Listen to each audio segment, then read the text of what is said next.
Hello everyone, it's Tom Smith here, and today we are continuing our series looking at your guys' ranking of the projects that Blue Diamond has worked on. In this episode of Blue Diamond Ranked, we will be looking at the standalone films.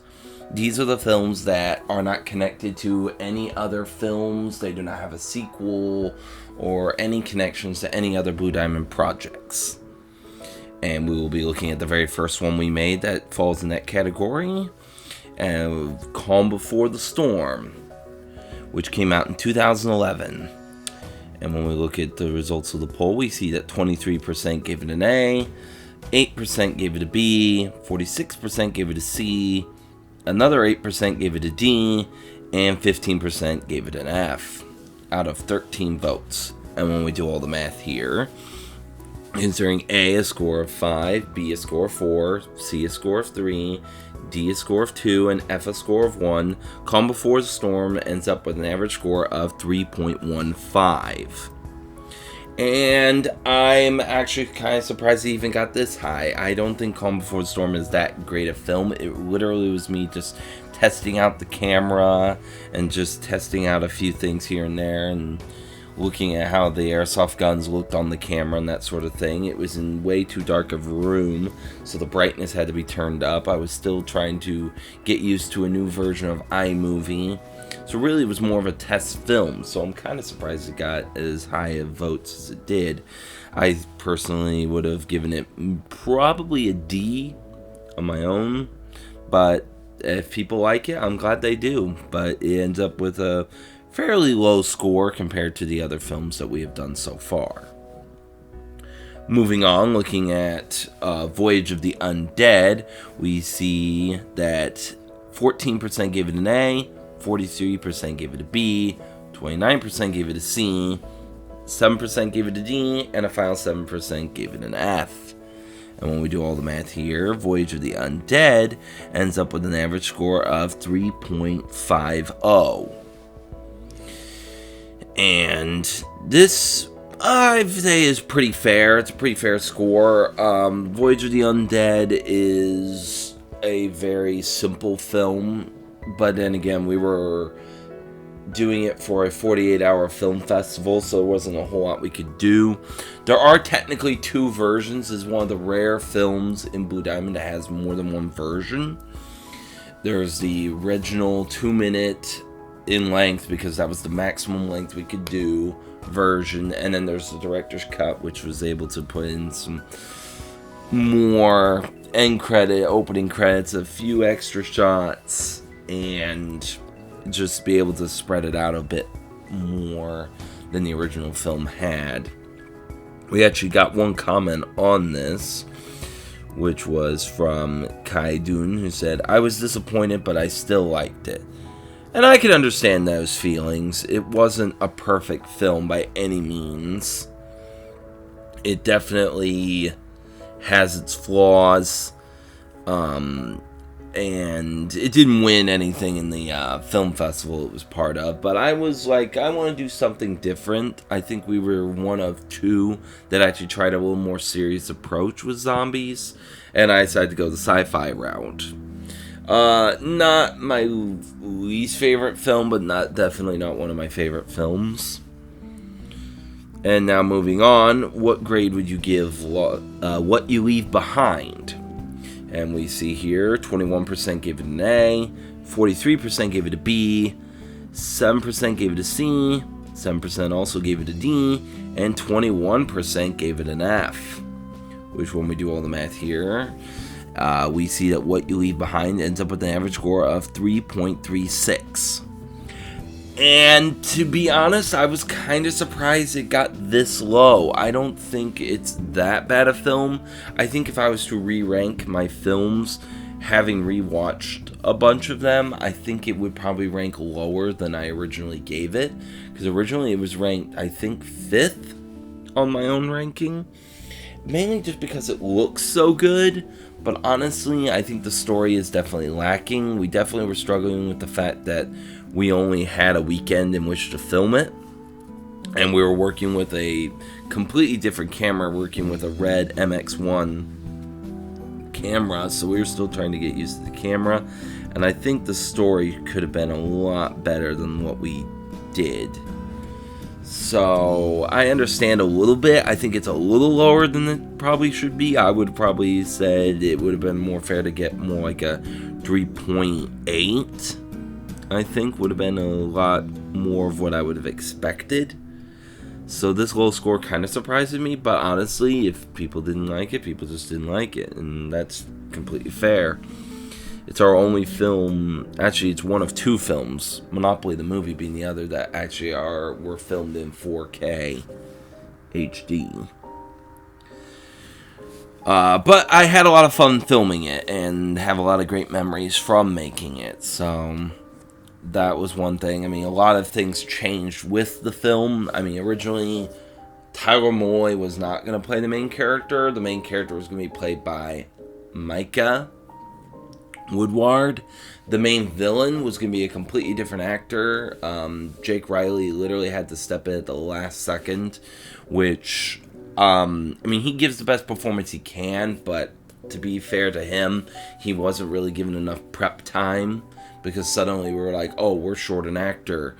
He was originally going to play the lieutenant of the main villain, of Greg. And the lieutenant was the one who gets shot by the dad.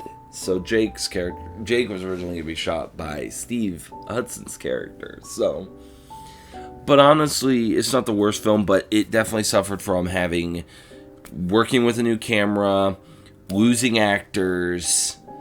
There were just a lot of things working against that film. So, to be fair, I think having that low score is not too surprising.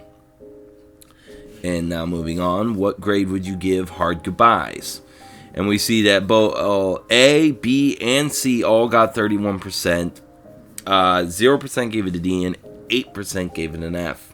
And when we look at this and average up the scores, we get a score of 3.77.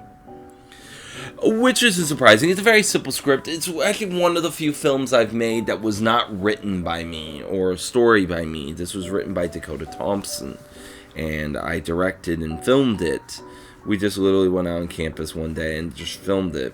Very simple, and I just did some stuff in the editing room to edit things around where it was like Patrick Colwell's character's not actually there, so it's definitely the whole color thing that's going on in that film. And I think it's a good film. I think the score it got was pretty much what I expected it to get, so I'm not too surprised there. I think it was very fair ranking of this film, and I think it's an enjoyable enough film to watch. It's short and simple.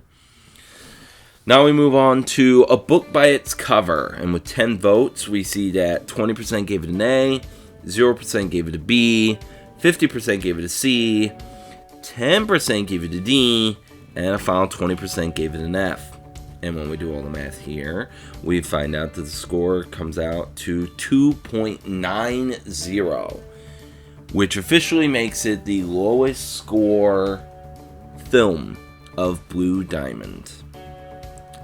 This one quite surprised me. I was not expecting this film to be at the very, very bottom. I don't think it's the greatest film we've ever made. We literally just had some fun making it in a day. I know there's some issues with no one ever changes their clothes. Everything does feel like it's the same day, but my reasoning for going ahead and doing that, one, I was giving one of the only times we were going to get all these people together. Two, it's kind of the way college sometimes feels. It feels like you basically are wearing the exact same outfits every day. Every day feels the same. You're in the same chair every day. It was supposed to feel kind of the whole repetitiveness of college. So that was my reasoning for going ahead and just allowing that and not doing any costume changes and stuff. And it was just supposed to be a silly, fun little film that we made. But in the end, it is the only film to score below a 3 and remains at the very bottom of the Blue Diamond ranked films. And last but not least, what grade would you give James Bond Fan Films Are Forever, the documentary? And with 19 votes, we see that 47% gave it an A and 53% gave it a B, leaving 0 for C, D, and F. And when we do all the math here, we see that the film comes out with an average score of 4.47, which now putting all these films into the ranking and updating the points as newer votes have come in for the projects that have already been voted for, we see that Calm Before the Storm is in 21st place. Voyage of the Undead is in 18th place. What You Leave Behind is in 19th place. Hard Goodbyes is in 15th place. A Book by Its Cover is in 22nd place. And Fan Films Are Forever is in 5th place. Which to me seems to imply that our one-off films pretty much are kind of been our biggest misstep within Blue Diamond. These films rank the lowest, pretty much. I mean, yeah, there's a few films scattered in there that aren't part of it, like The Computer Network and The Price of Loyalty, but for the most part, these are our bottom of the barrel films. Even Chess, which was originally a standalone film, had a score of 3.92.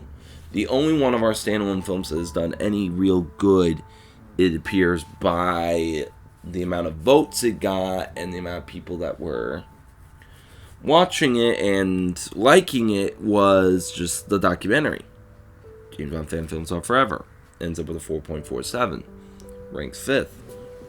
Really, really good. But the rest of them, very poor scores. So in the end, I guess the standalone films are our weakest films. Which, honestly, is no problem with that. It's just kind of an interesting thing to learn, that they've been considered probably the weakest stuff we've done. A lot of them are. And we've learned from those. And that's kind of why we haven't done another standalone film in a while, because they just never really work out. Our franchise films seem to be our films that everyone likes, so I continue to make those. The only standalone film we have planned right now is Indiana Jones and the Mantle of the Prophets, which, though, is a fan film, so it's not even really as much of a standalone as a lot of these others have been. It's not an original idea. So thank you all for voting, and remember, you can still vote. The scores might change, everything might get updated, but for now, thank you all for watching this episode. We will have one more episode which will cover the class projects, as well as throwing in the Lost Scene 5 Retribution score, and we will be the final episode until we do an update one if scores massively change over the next few months. So look forward to seeing you in that final episode, and thank you all for voting. Take care, everyone.